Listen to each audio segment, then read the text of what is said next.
Welcome everybody to this week's episode of I would say live here on the Voice of College Football Network. I'm your host Levi Stevenson. Um, this week we are going to be talking about mainly kind of presenting my case why college football fans across the country should be paying attention to the Big 12. We're also going to do just a short recruiting update for Iowa State stuff as well. Give me 1 second here. I just want to get our link shared on the social medias and such. But I appreciate everybody for jumping in. If you are not currently subscribed over on YouTube and you're watching, let's see. If you're not currently subscribed on YouTube, would really appreciate that. Help get these views, get these videos out to the public a little bit easier and stuff like that. Sometimes it's hard getting new channels up and running since the algorithm doesn't look for new channels. Let's see here.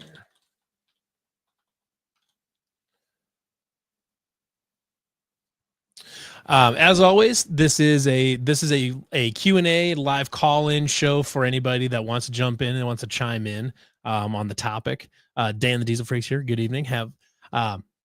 How's it going with you, everybody? And I appreciate everyone for jumping in. So let's do a quick recruiting update for this week. Not a lot of news. Iowa State did host, since we last talked, Iowa State hosted Michael Jacobson last week, Evan Jacobson, Michael's younger brother, Evan Jacobson, blue chip tight end from Waukee, hosted him on campus, and pretty much everybody finished up their main round of official visits this week. There are still some over this week and into the weekend, but for the most part, most official visits were finished up on these last couple weeks here for most recruits. There isn't a lot of news. Unfortunately, this month has been a little rough for Iowa State on the recruiting front, with Jet Tamala flipping and a couple big name recruits going other places. One of the recruits that they did have on in the last couple weeks here is Kason Thomas. He's from Bishop Heelan, high end 3-star linebacker from Iowa, from the state of Iowa. Ended up committing to Iowa. Right now, the big chase that everybody's keeping an eye on is there's two times Evan Jacobson and then Ian Pramer, who is from Great Bend, Kansas. Pramer was at Iowa State 2 weekends ago, and Michael Jacobson was the following Tuesday, and then Pramer was at Kansas State this past weekend. So from what I understand is Iowa State is in the hunt for both of them. I would be pretty surprised if they got both of them, but it sounds like Iowa State is right there with Evan Jacobson along with Notre Dame and maybe Texas A&M. I think supposedly Stanford was involved, but that one's a little bit, I think that one's more of an academic thing if he just decides to go that route.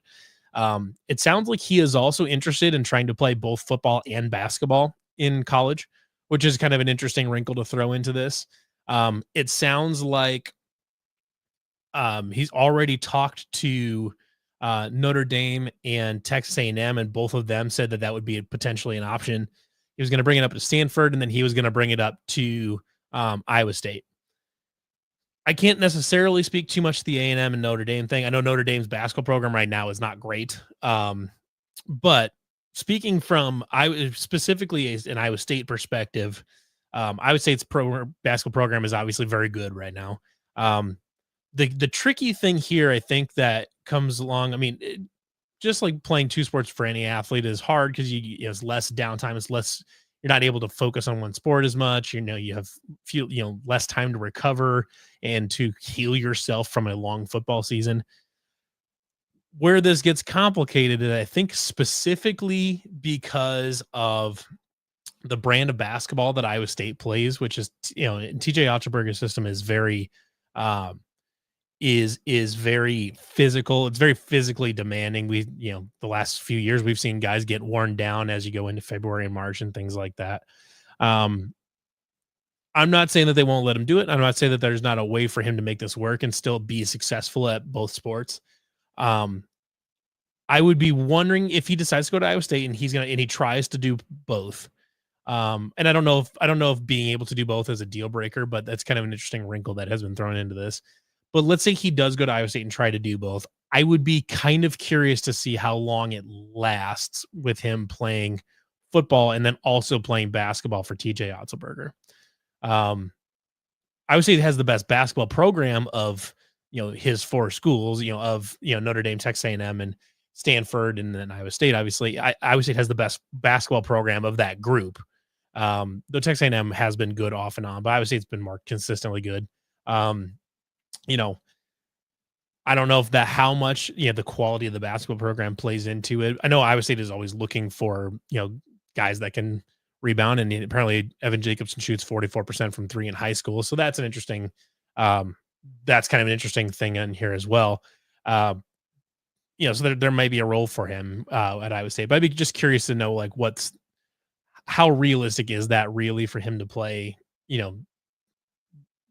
high end, power, high major, college football and college basketball, especially in Iowa State's system. But in the end, Iowa State can, they have a lot to sell Evan Jacobson in terms of, obviously location with him being in Des Moines. But then his in a little bit of the legacy, maybe, however much that actually matters. I would doubt it matters a ton, but there's familiarity there. But really, it's more like Iowa State has a track record of the last decade of throwing the ball to the tight end pretty frequently and using them significantly in their scheme, both in the passing game and the running game. So, there's lots to sell there. They've got Charlie Kohler in the NFL. Ben Bramer is right there. Gabe Burkle's here now. Dylan Sainer got a cup of coffee in the NFL. Chase Allen was there too. So they've got some guys.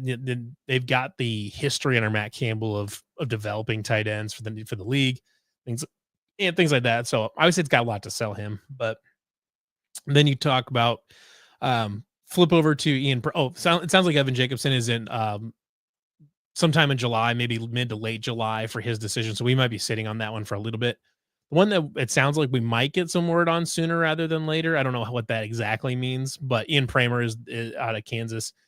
From what I understand is that most people seem to be indicating that it's mostly down to Kansas State and Iowa State for this. I think from what I understand, just kind of reading around and stuff like that, is that Notre Dame is there, but it is probably currently kind of third place behind Kansas State and Iowa State. And I don't really know. I don't think anybody really has a great idea where this one's leaning. But he is a Kansas State legacy, and is from right there. And, Kansas State also just signed a 5-star tight end in the last class in Lincoln Cure. So, that's something they can sell him. I'm not sure what that all looks like. I would say would be overjoyed to take either one of them, I think. I'm not sure what the odds look like for either one. I would be pretty surprised if they could get both. But the possibilities there, they're in the running for both. We'll have to see how that works out. I would say did get a couple commitments last week that we probably can talk about just a little bit. Mainly kind of the big one that I think is probably worth bringing up here is a guy named Lucas Timrock. He is a 6'6" punter out of Chicago. From what I understand is he would essentially be the shoe-in to jump in right in as the punter and the kickoff specialist, with probably the intention of him eventually maybe even fulfilling all three kicking roles and becoming the place kicker after Kyle Conrarty is done. Now granted, he's got, he'll still have 2 years kicking after, even after this season, once Lucas Timrock is on campus. But the idea is that at some point he would probably also take over the place kicking duties. He was listed as Chris Saylor's number 1 punter and I think number 26 or 28 or something like that of place kicker. So obviously he's got the talent there. In this now age where we're going to be trimming down roster sizes, we're going to be trimming down roster sizes to 105 or whatever the final number ends up being. Having a guy that could fill 3 specialist roles with one player is hugely valuable. Because in the past, Iowa State's had, 2, 3 kickers on the roster and, maybe 3 kickers and 2 punters type of thing on the roster. But now that you've got a cut, you really cannot afford to burn 5 roster spots on kickers and punters. If you can have one of each, that would be real great. If you can somehow get away with having, you know, one guy that can fill all 3 roles, I don't know if they'll ever just have one guy on the roster because, if he gets hurt, then you're screwed. But, if you can narrow it down to just having 2 guys on the roster that can kick and punt, I think that's great for Iowa State as far as roster management goes, as roster sizes start to get trimmed down a little bit. That's kind of a big one. They also did have a commitment from, let me see if I can pull it up here. The safety, where did he go? Yeah, I lost him. Let me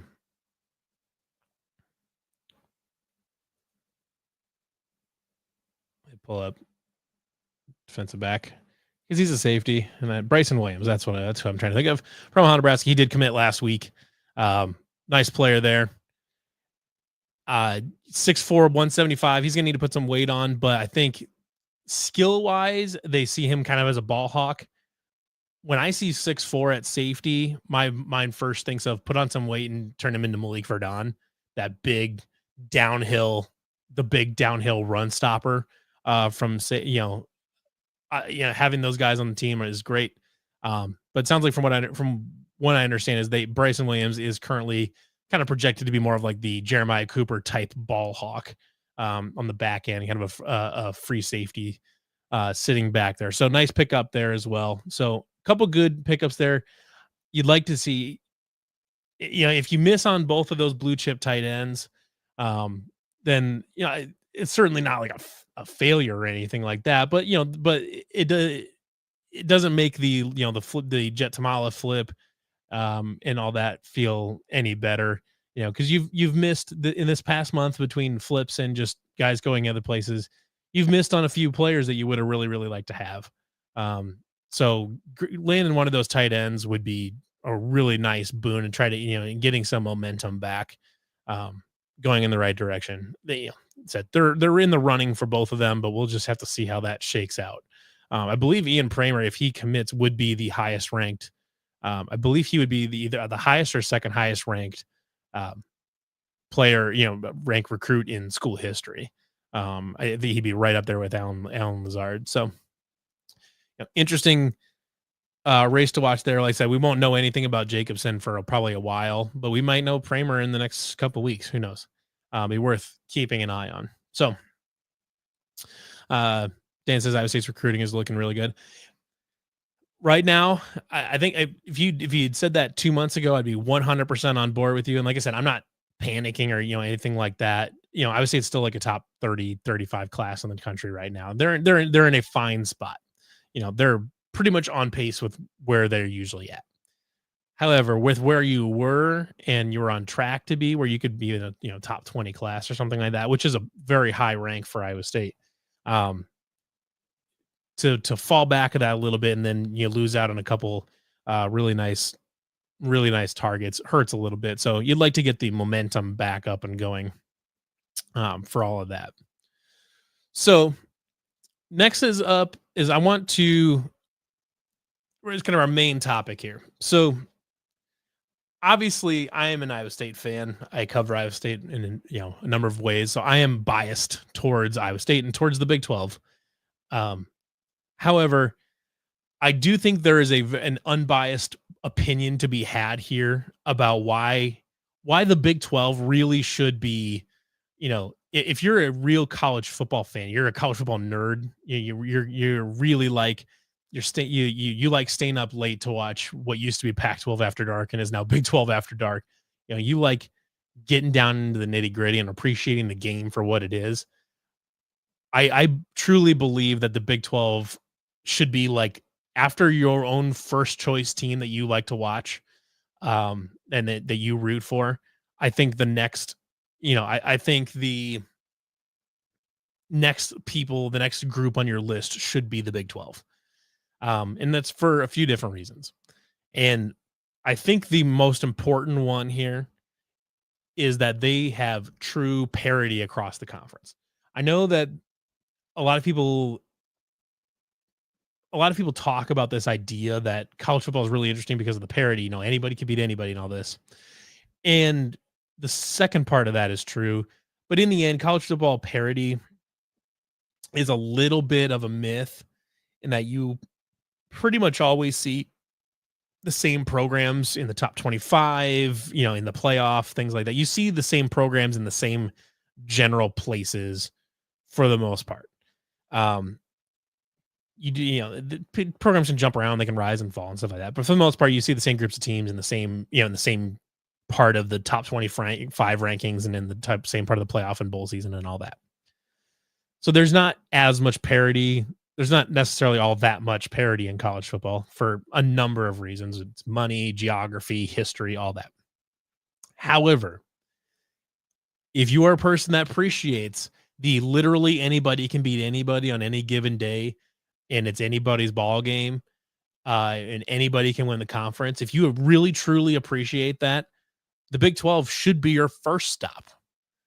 Last year, going into the final 2 weeks of the season, there was a there was a 4-way tie for first place, and then there was two more that were actually in the hunt for a title game berth up until the last week of the season. I mean, almost half the conference was in the race to make the Big 12 championship game going into the last game of the season, which is incredible.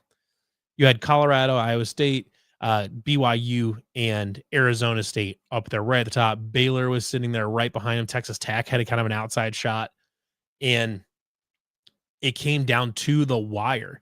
Iowa State, the Iowa State didn't lock up their spot in the Big 12 title game until, midnight of that Saturday, after the Kansas State game got over and all that.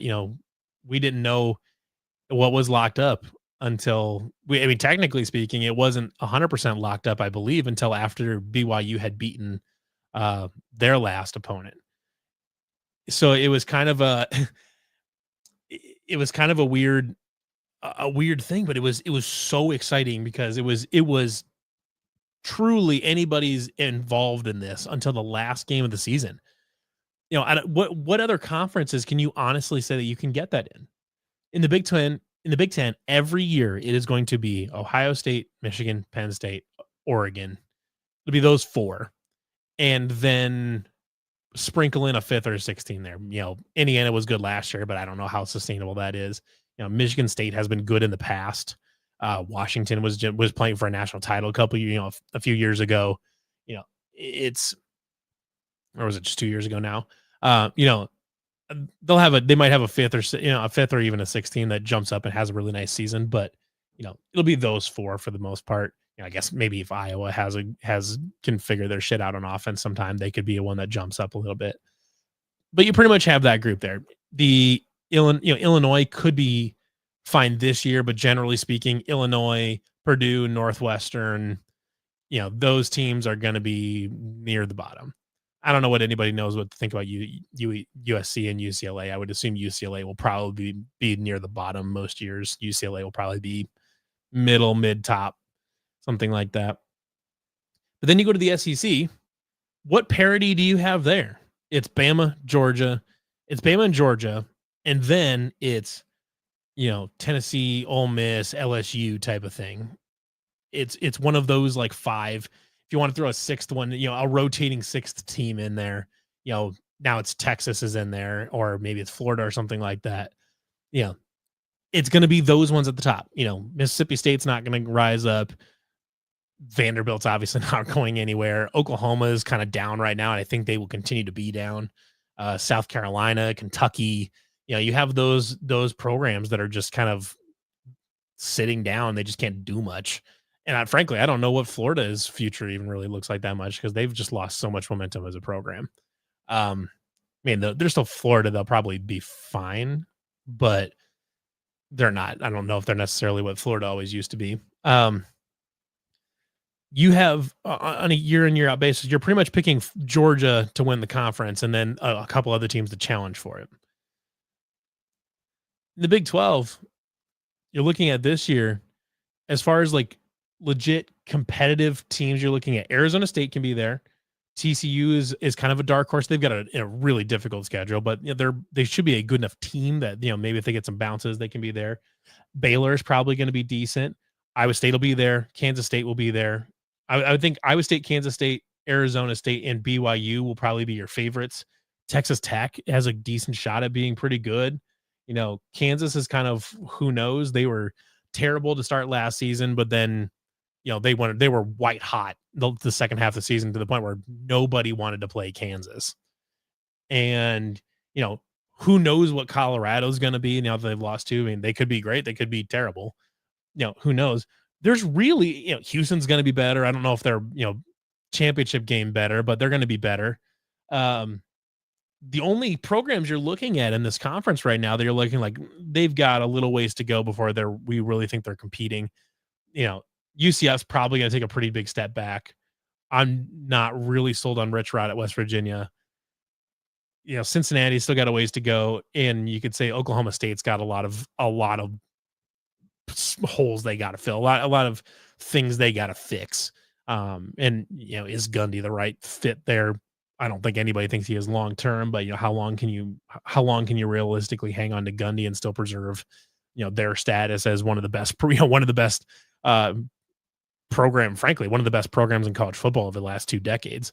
That's not a blue blood necessarily. I would argue at least 10 teams are, that you can look at and say, okay, they've got a shot. Arizona, maybe with the other one. So say 9. Say 9 that you feel are either definitely in it, potentially in it, or we're just not sure, but theoretically the talent and coaching is there to do something.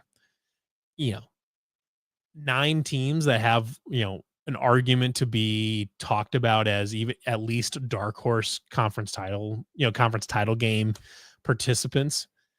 I think that speaks to a really interesting conference that is going to be close. This is, we hear all the time about how, we heard it all last year about how the SEC, their conference schedule is so difficult. They only play 8 conference games because it's so difficult. And, they can't be bothered to actually share an equal schedule with the rest of college football, which is frankly a joke. But, they say, well, we beat up on each other too much. I mean, if you look at the Big 12, the teams actually did beat up on each other a lot. You did have 2 teams come out that, Iowa State finished the regular season 10-2, and, Arizona State, I think, was 10-2, something like that. Or yeah, I think they were 10-2. You had a couple teams that ended up, with what appears to be really high-end records. But, Iowa State won a bunch of close games. Arizona State won a bunch of close games. BYU won a bunch of close games. These teams that even appeared to kind of pull ahead won them all very, very close games. They still beat the hell out of each other all season, and it was a close game. This year, it wouldn't shock me if both of the title game participants had at least 2 losses in conference, maybe 3. There's absolutely a world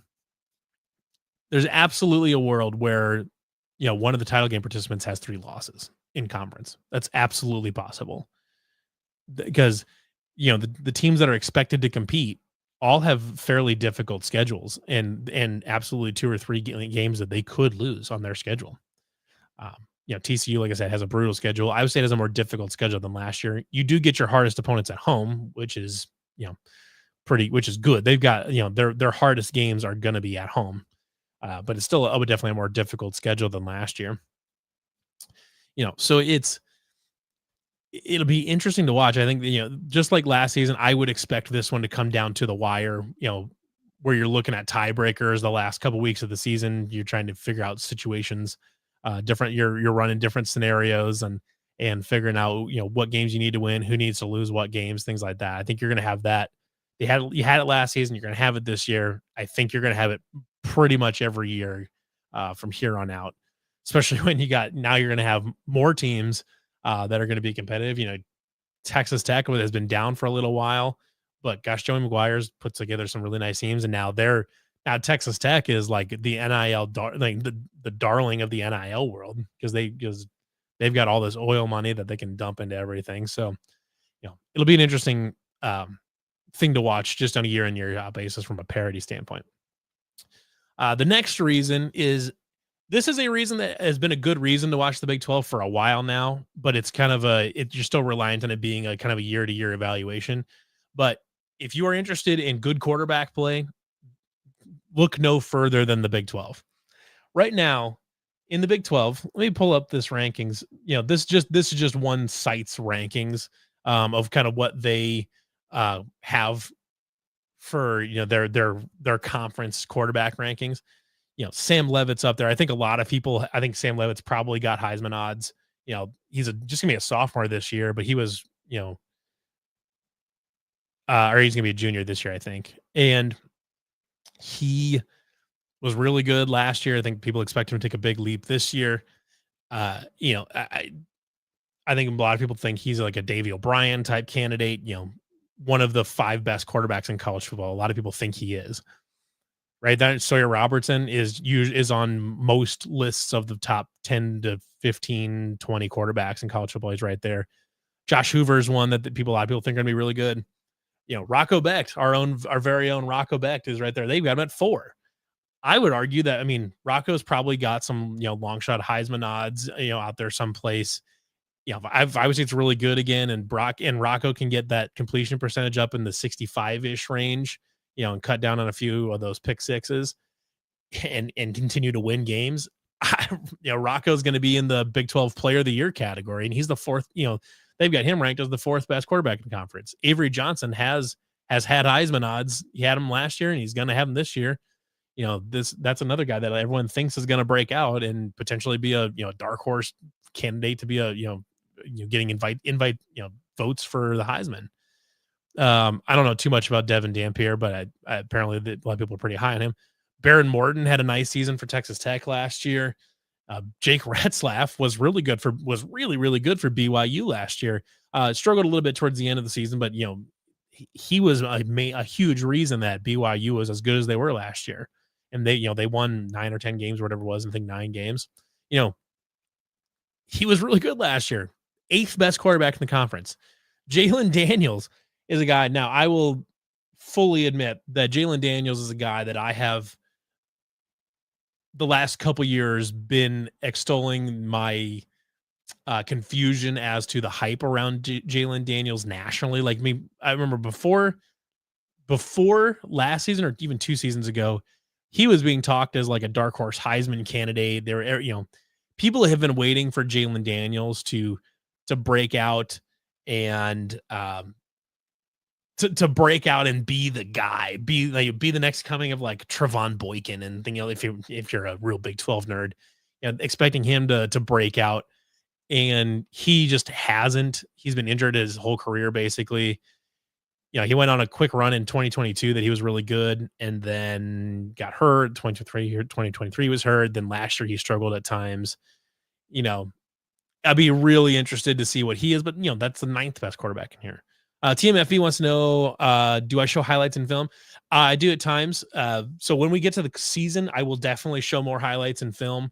We'll probably almost certainly have some film study when we get closer to the season and things like that. And then for recruits, I've pulled up film of them, some of their highlights in their film to look through some recruits. So the answer is yes. Once in a while, we do go through film and highlights. I don't really have too much for this week necessarily, but we will be doing that more, especially as we get closer and closer to the season. So great question. Brandon Sorsby was interesting for Cincinnati last year. Cincinnati just kind of struggled. Caden Slater came from, he's coming from Liberty, and he was pretty good at Liberty. And they also have a 5-star quarterback there. And, they're talking about, Colorado having the 11th best quarterback situation in the conference. Noah Fafita at Arizona. Now, granted, he really dropped off last year, when Jed Fish left, and they struggled even with, Tet McMillan and all that. A lot of people really, really liked Noah Fafita, struggled last year. Maybe he's better this year. But last year going into the 2024 football season, a lot of people had Noah Fafita as the best quarterback in the Big 12. Again, struggled last year, but he's down at 12. Like, these bottom four are the only ones that you're looking at. You're like, oh, this isn't, that where you're not kind of like, oh, this is an interesting guy, or this is a really great quarterback or anything like that. You're looking at the top 75% of the conference, having a pretty decent quarterback, a decent to great quarterback situation. The quarterback play in the Big 12 this year is going to be really, really good, especially if you look at the top 5 to 6 teams here. I think if you look at Jake Retzlaff and up, maybe even Jaylen Daniels and up, you got some really high end quarterback play here. I think Levitt, Robertson, Hoover, Beckton, Avery Johnson are all they're all talented enough and are going to be playing on good enough teams that if a bunch of things went the right way, they could be in the running for a Big 12 Conference Player of the Year, or gosh forbid, maybe even some sort of dark horse Heisman candidate. They're all good enough to be that kind of player. They're not. They still have to overcome the whole the national perception around the Big 12, which is that it's just an inferior football conference and all this, whatever. People have been trying to fight that narrative for years, and unfortunately, nobody's really come up with. Most people that have it in their head that the Big 12 is an inferior football conference to the other, is a significantly inferior football conference to the Big 10 and the SEC, and that they, shouldn't even hardly be considered the same kind of football and all this. If you already have that stuck in your head, there's nothing I'm going to say right now that's going to change your head, that's going to change your mind. But the reality, though, is that the Big 12, not just this year, but in general, the Big 12 has always had good quarterback play, even going back, before realignment and all this. Oklahoma obviously had a huge long string of good quarterbacks. Texas Tech has had good quarterbacks for a long, long time. Iowa State has had, a very good quarterback situation since 2017, basically. Baylor's had good quarterbacks. Kansas State usually has good quarterbacks. There's lots of good pass throwers in this conference. And that was a big reason for, among many other things, but that was a big reason that the Big 12 was always seen as this offensive, all offense, no defense league, is because the Big 12 has consistently and basically always been, on the cutting edge in terms of offensive scheme. When you're looking at these air raid passing schemes and power option, and power spread schemes, things like that, even Nick Saban in Alabama didn't embrace, the real true air raid spread concepts until Devontae Smith and Tua Tagovailoa got there. The SEC is just now, you're starting to really see those types of concepts. 2019 LSU, now Tennessee with Josh Heupel, Oklahoma grad, by the way. We're just starting to now see what in the SEC and the Big 10 over the last 5 years, what we've been seeing in the Big 12 for 15 years. That's the kind of offenses we've been seeing. And when you're dealing with offenses that are running, schemes that are on the cutting edge of what people are doing on offense, that's difficult to scheme against. And not only are you doing that, not only are you going up against some of the most innovative offensive minds in the game, but you're doing against really good quarterbacks. If you're playing Oklahoma, you're playing against Baker Mayfield and if you go back far enough, Landry Jones and Kyler Murray and Jalen Hurts. And then, in Texas, you had Sam Ehlinger, and, Baylor had a string of good quarterbacks there. Kansas State had Colin Klein and Avery Johnson, and Iowa State's had a good quarterback. You've been dealing with all of these. TCU's had a number of good quarterbacks. Max Duggan, back to Trevon Boykin, all these guys. When you're dealing with cutting edge schemes with really good quarterback play, it's hard to defend and it's hard to play those because there just isn't a defensive scheme for it. And then in 2017, John Haycock decided to switch Iowa State to the 3-3-5 to slow down some air raid offenses, and it worked. And then all of a sudden, everybody else started running the 3-3-5 stack to stop all these new air raid offenses. And that's why you see 3-3 stacks or variations of it all over college football and even in the NFL now. And now, since everybody's running that, you have the Big 12 once again becoming kind of the cutting edge, the leading edge on offensive scheme in college football, where you see a lot of Big 12 teams now, instead of running like these big air raid offense, these full air raid offenses where you're dinking and dunking all over the place, the Mike Leach type stuff. Instead of that, now you see a bunch of like power spread teams. You see a lot of some power spread teams in the league, like Iowa State, Kansas State, even Arizona State. And then you see some versions of this with lots of motion and things like that, with like Kansas runs this and BYU has some stuff. You know, you're running now. The Big 12 is still on the kind of the cutting edge as far as like offensive schemes go. It's just they look different. They're not the 2014 Art Briles Baylor teams or anything like, or the Lincoln Riley Oklahoma teams or anything like that. They're doing different things. So that's like part of this, and having great quarterback play is a big part of that. The next part of this is that the Big 12 is loaded with fun programs and coaches and some of the best coaching talent in the country. You look last year, Kenny Dillingham and Arizona State came out of literally nowhere. I think they were picked last in the conference or almost last in the conference. With a 34-year-old head coach or whatever, however old Kenny Dillingham is. I think he's like 34.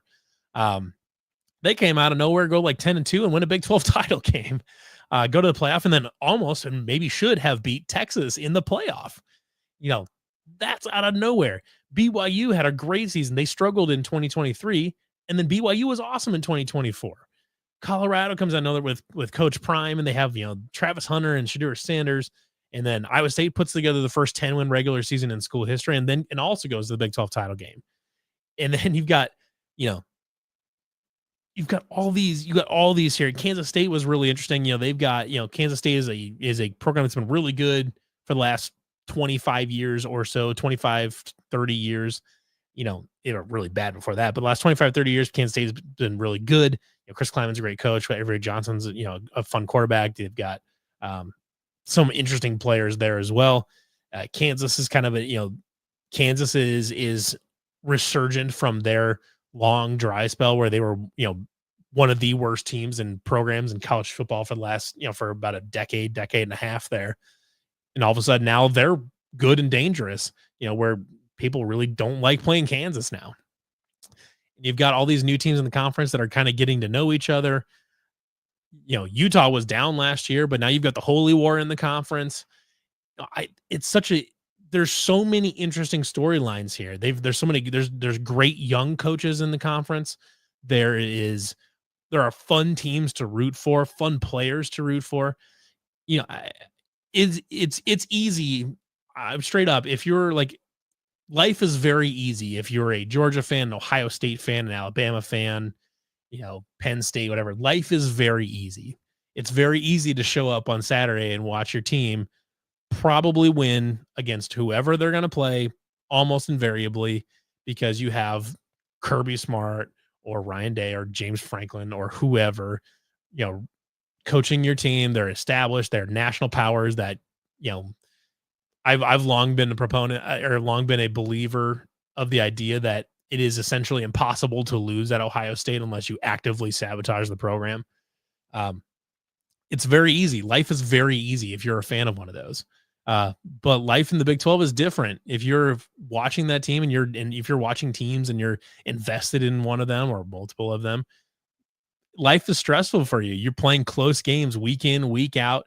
You're recruiting regionally against those teams, and the same one teams that you've been recruiting against for 115 years, whatever it is. But then you've also got brand new teams in here that are bringing in new markets. It's a fascinating conference that has,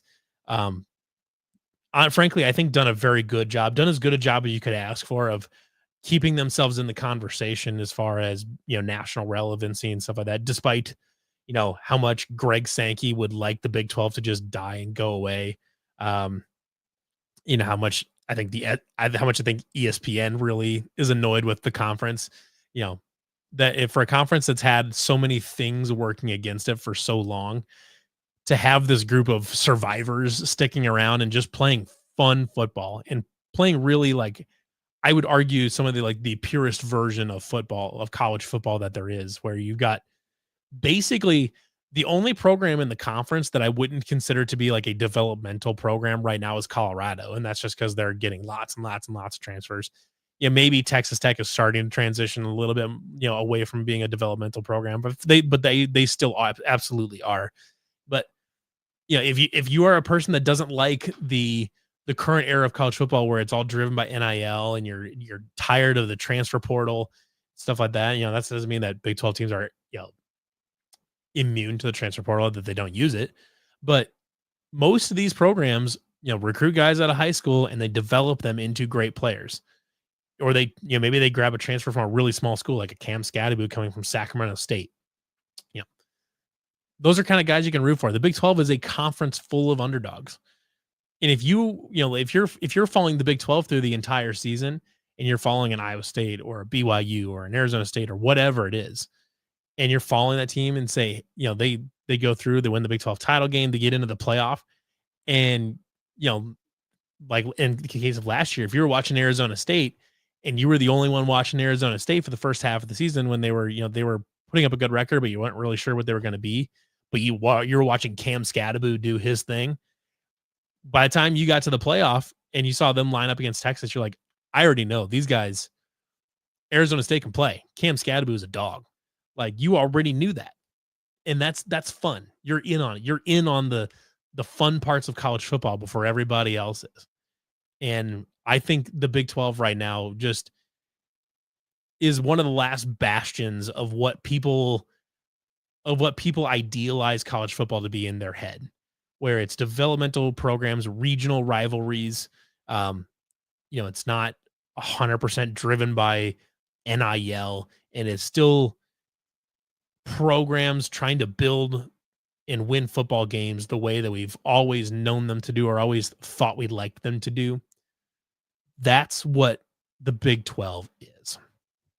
Even though they did add the new teams, Arizona State, Utah, BYU, in a couple schools out east and all that, for the most part, most of the conference is right there in a region. West Virginia, Cincinnati, and UCF are kind of the geographical outliers, but even they still pair nicely with each other. But there's a nice just a swath to be drawn from Ames down to Tucson that captures almost every Big 12 school. It's right there in that nice region, and there's a lot of good football played there, and a lot of people don't give it the time of day because too many people have it stuck in their head that the only college football that's worth watching or that's worthy of our time is the SEC and the Big 10, because that's what television programs and networks would like you to believe, is that only the very tippy top of the sport is worth watching or worth caring about, or is indeed the only group of people worth recognizing. But I plead to you that the Big 12 is indeed the most fun and entertaining football conference in the country. And I don't think it's close as far as entertainment value goes. Are there historic blue blood programs that are littered with blue chip talent across the board? No, there just isn't. The closest thing you have to a blue blood in the conference is maybe Utah or Oklahoma State, but they're not even in like that kind of conversation. Like, nobody thinks of them as blue blood or blue blood adjacent. They're just both very good football programs. But those two programs are at the bottom of were at the bottom of the conference last year. So that's kind of an interesting wrinkle there. But if you're just a person that loves college football, that loves the tradition on Saturdays, that loves people showing up and tailgating in the lots and having a fun time at a football game, the Big 12 is your conference. It's really all there is to it. It is the Big 12 is the college football fans conference. That's what it would look like. The parity, the fun offense, the good quarterback play, some very, very good defenses, young, entertaining, up and coming coaches. It's got everything except a blue blood.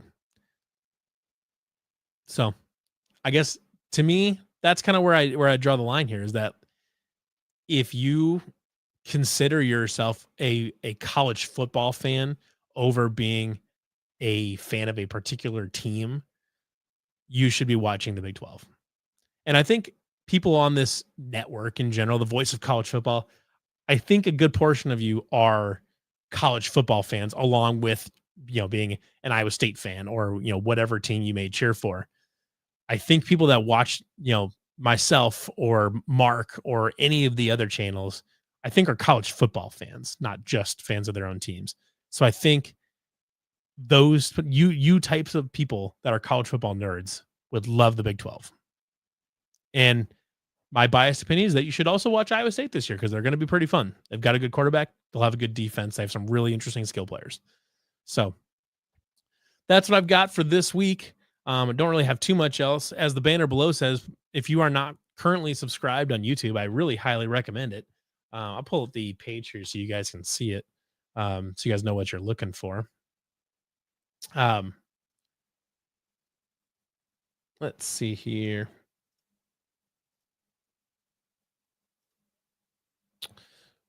Yeah, so this is what the page looks like. Iowa State, the voice of college football. Iowa State, it's at Iowa State VOCFB. Right now, we've got some live videos. We do have these college football revamp streams going on.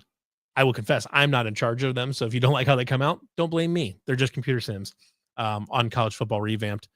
When college football 26 comes out, I will almost certainly be doing an Iowa State dynasty where we can play through the season and kind of simulate some of the results. And then we can do some recruiting and have some fun with that too. So I will have some college football 26 content come out when the game comes out.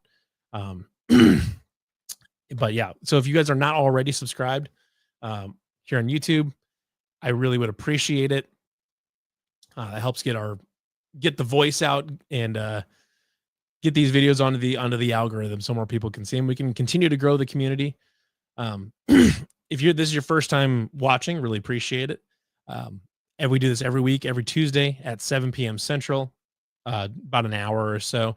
And for the most part, every single episode is a Q&A or a live chat. If anybody wants to join in, they absolutely can. This is, it's a,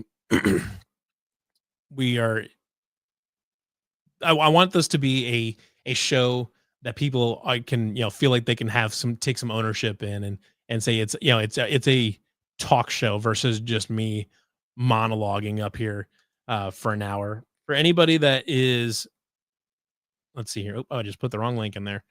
So I'm going to put the link to the StreamYard in here right now. For anybody that wants to jump in, we'll hang out here for a couple more minutes. So the link to to join the show, if you want to jump in as a caller and give your thoughts on the Big 12 and what you like about the conference, things like that, or really pretty much anything else. Welcome to join in. This is going to be an every week thing. We have been doing this since December or so, and we'll be doing it all the way up until and through the season. I will be in Ireland for the game and I'll be there about a week ahead of time. So I'm not 100% sure what we're going to do for the week before and the Tuesday after just yet. Maybe do some kind of informal stream from Dublin, depending on what's going on. Actually, I think the Tuesday before, I will be in Galway, I want to say. Or Killarney. I'll be in Killarney the Tuesday before. But anyways, may do a show those days. Not 100% sure because I'll have to figure out the timing because, we do this at 7 p.m. So it'd be like 2 a.m. in Ireland or 1 a.m. in Ireland. So that would be kind of an interesting experience for me. The actually funny, unrelated but funny story is that when the first game of the Matt Campbell era was at home versus UNI, and they lost that game, but I watched that game at 3 a.m. from a hostel in Iceland. So that's kind of a funny deal here. But we got one caller here. We got Dan in here. Jump in, give his thoughts on the Big 12. Dan, what's going on? Hey, good evening, Levi. It's been a minute. How's it been, my guy? Not too bad. How are you? Actually, I'm doing pretty well. I actually wanted to. Been meaning to come on here for the last couple weeks, but I've been so busy. I haven't been able to come on, so I'm No sorry problem. about that, dog. I left the Big 12 VOCFB channel a message. I was just saying like, or $2 super chat. I'm surprised Clinton Foster noticed it.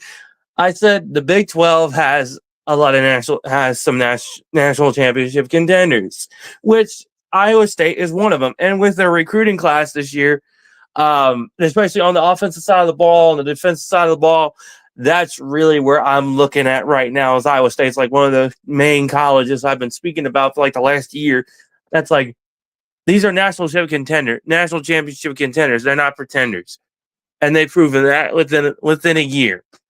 And with Matt Campbell, he's doing a lot of amazing stuff. And personally, I could say, that's a lot of big movement coming in from Iowa State. So I got to give them boys credit. Absolutely. Your comment about Iowa State being a national championship contender is interesting because I think they're absolutely, they've got a tough schedule, but if they can take care of business and get to the Big 12 title game, with a good record and maybe hopefully win the thing. Once you get to the playoff, anything's possible from there. I mean, you're just trying to win a few games in a row. And I think at that point, if Iowa State is good enough and they've got it put together enough to win the Big 12 this season, then at that point, I think you're feeling all right about a shot to win a couple games and see what happens in the playoff. But it's also like, you got BYU in the mix. And then now it's like, okay, well, Arizona's BYU and y'all are in the BYU mix. is going to be good. Kansas State's going to be right there. Well, also Kansas State. I know. I tried to talk to John. What's that guy? What's that guy's name from that Wildcat? Wildcat 91.9. John Kurtz. Yeah. John Kurtz. Yeah, I tried messaging him. I tried to email him and you about, or or DM John about, having you and him come on one day on my show and just have like all Big 12 fans come on the show. Just like, because I'm giving my honest thoughts. And this is coming from an Ohio State fan whose team just won a national championship and beat 4 other teams, including a former member of the Big 12, Texas, to win a national championship. Mm-hmm. And it seems like people are throwing shade at Iowa State from certain parts of the world college football. And it's not Big 12 fans I know wouldn't throw shade at Iowa State or Kansas State or BYU or somebody like that. But it's like particularly like other Big 12 fans, like Michigan fans, Penn State fans, even Iowa fans. SEC, I know Alabama, particularly Ole Miss, Mississippi State, a lot of those fan bases, including Clemson, Virginia Tech, a lot of those other fan bases are throwing shade because it's like the ACC is doing a lot worse than what I particularly thought. And I'm like, Clemson is not the same team that they were. Alabama is elite as they are. Because let's be truthfully honest, the only elite teams are Ohio State, Georgia, Iowa State, BYU, Kansas State. I mean, truth be told, Levi, I'm just saying the truth here. And the truth to be honest, I tell people I want to see a national championship game with a good team for Ohio State to play. I've said Iowa State. I want Iowa State. I want BYU. I want somebody that will take my Buckeyes to the limit. And even heck, I said it on Mark Rogers' show. I don't know if you caught it last week. I said, I would, if Iowa State or somebody like that, or who else did I say? I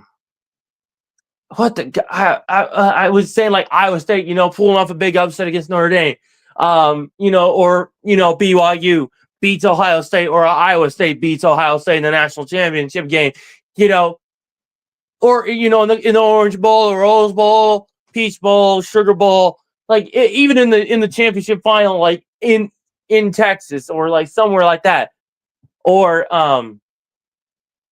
WU or UCF, like y'all are contenders in the Big 12, and if somehow like we lose to West Virginia in the national championship game, I'm going to go on West Virginia show. I'm going to say, congratulations. Y'all played us the heck of a game. Or, say y'all beat us in the national championship game. The first Iowa team to beat us, actually, with a good setup. Cojones. I'll come on this show, and I swear to God, I will come on this show and say, congratulations, Iowa State. You were the better team that played us in the national championship game. Hell, y'all are better than Alabama right now. Well, doing better than Alabama. I mean, y'all are doing better than Clemson. Truth be told. Jeez. I'm like, I appreciate it. If Iowa State wins the national title, I'm going to be a puddle of tears for about a month because it's been a long road for us. But I think you're on the right track there. I mean, I think the Big 12 is a slept on conference that I think the champ and maybe the runner up, I think will both have a shot to make noise in the playoffs, no matter who they end up being. I think it'll be an interesting race, and whoever ends up coming out of that, I think we'll have a shot at making some noise in the playoff and winning a game or two. And once you win a game or two, then anything can happen from there. And especially I was gonna say, you brought up a point that I wanted to bring up. There's a lot of noise going in the Big 12. Well, that's because the Big 12 is an actual contender and is an actual good football team in the Big 12. I mean, truth be told, I've said this before plenty of times over the last 4 months, and even when I was busy I was on vacation, I was saying the Big 12 has a lot of special teams in that program, but it's also the same. It's also the same. What am I saying?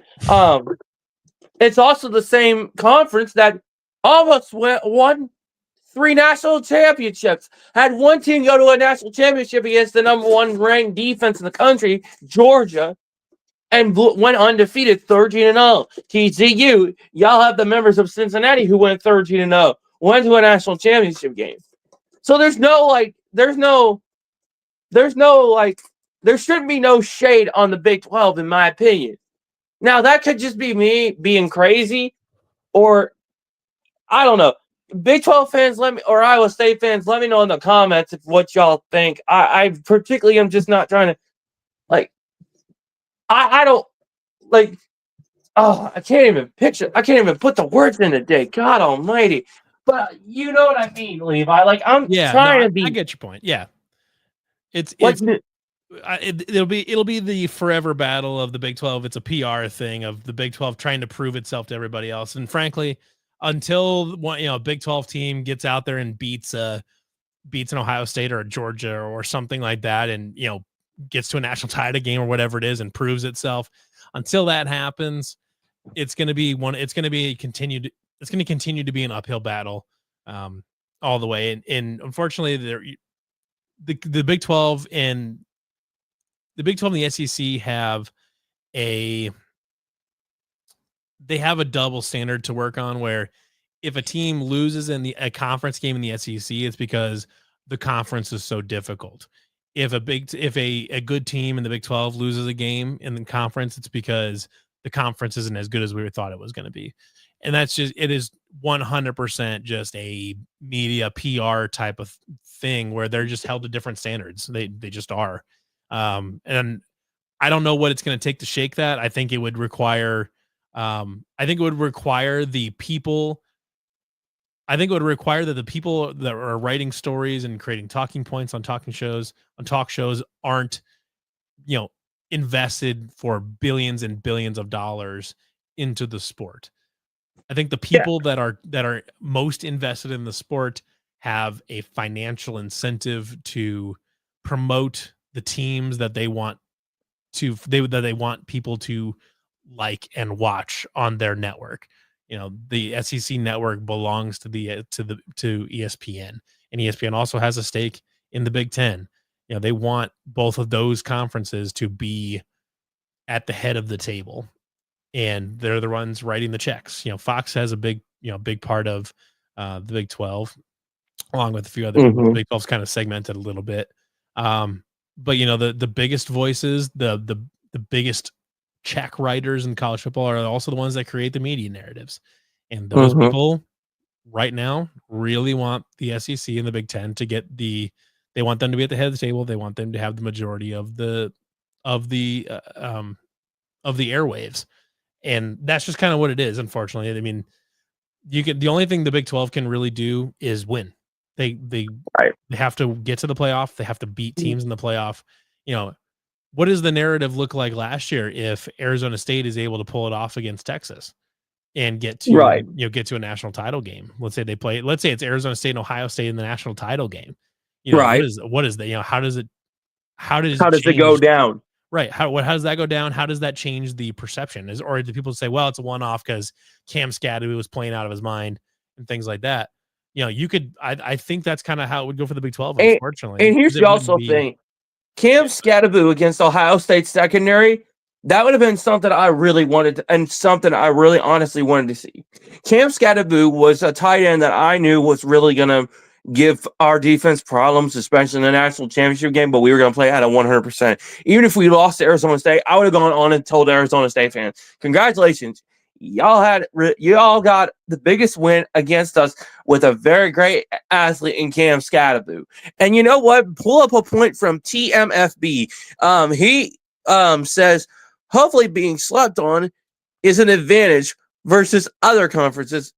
You know what, TMFB? I actually was when I saw that comment from you, I was just thinking about that. And people from Ohio State, Levi, if you could pull up his comment. If you don't mind, he just he makes a very valid point, and people from my own fan base are calling me crazy for saying like the Big 12 is going to come out and do the things that I'm saying. I'm like, I'm not crazy. I'm just stating a fact that there is a conference that's a sleeping giant underneath the bridge that we may be the powerhouse of the Big Ten, but we've got a lot more challengers for that national championship. We cannot just be sitting back, lying back on a beach chair, and holding that trophy. We got to be back in the weight room, back in the locker room. Ohio State's got to be on their toes. You don't know who's going to show up in Columbus. You don't know who we're going to play in the playoffs, and you dang sure don't know who we're going to be playing. And actually, I wanted to talk to TMFB for something. I wanted to actually ask him that. If you don't mind, Levi.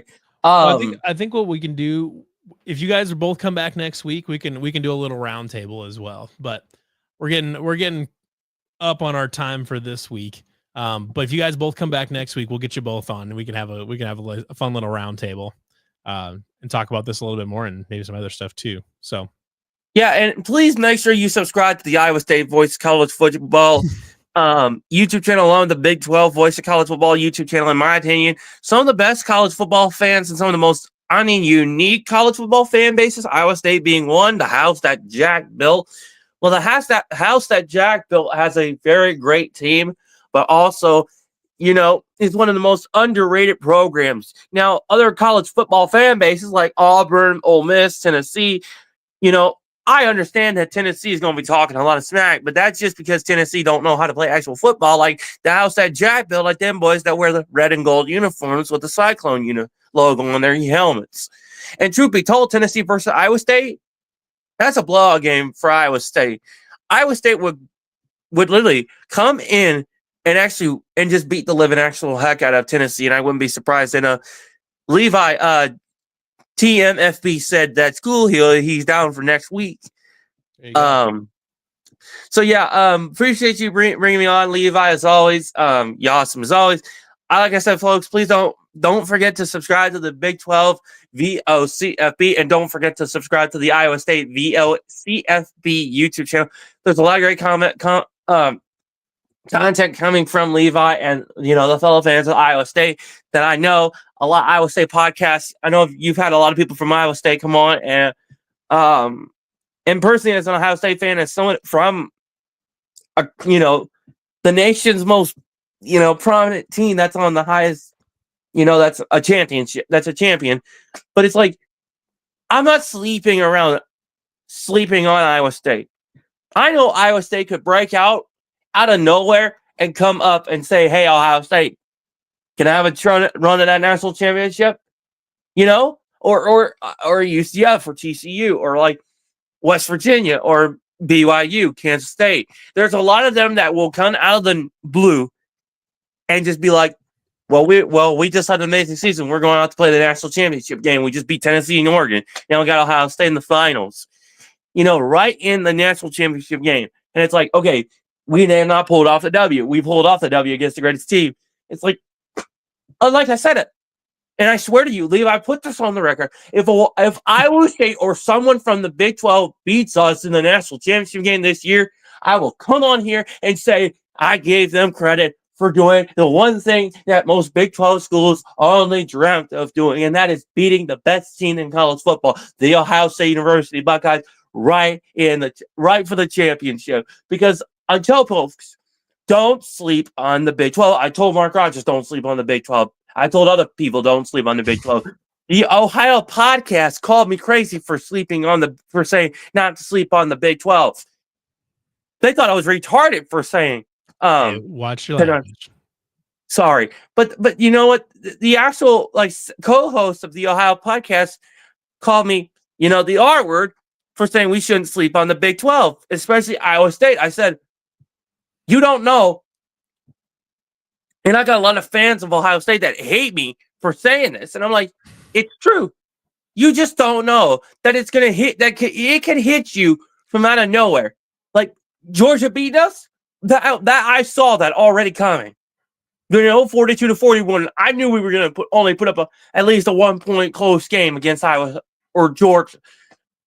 Arizona State beating us could have been a possibility. But if Texas didn't screw up anything, I wouldn't even know. I wanted Arizona State, honestly, because Texas, I wanted to wait on Texas because I knew they still had a lot of things going on that they needed to fix. So, but I appreciate it. Don't forget, again, subscribe to Iowa State VOCFB, the Big 12 VOCFB. I am only saying this because I respect this program more than any other Ohio State fan on the planet, even though I'm hated by all my other fans base, people. But Iowa State fans, you know what I mean. Subscribe to the VOCFB. We're Iowa State's Voice College Football Channel, the Big 12 Voice College Football Channel. And don't forget to like, comment, and subscribe. And please make sure to follow Levi.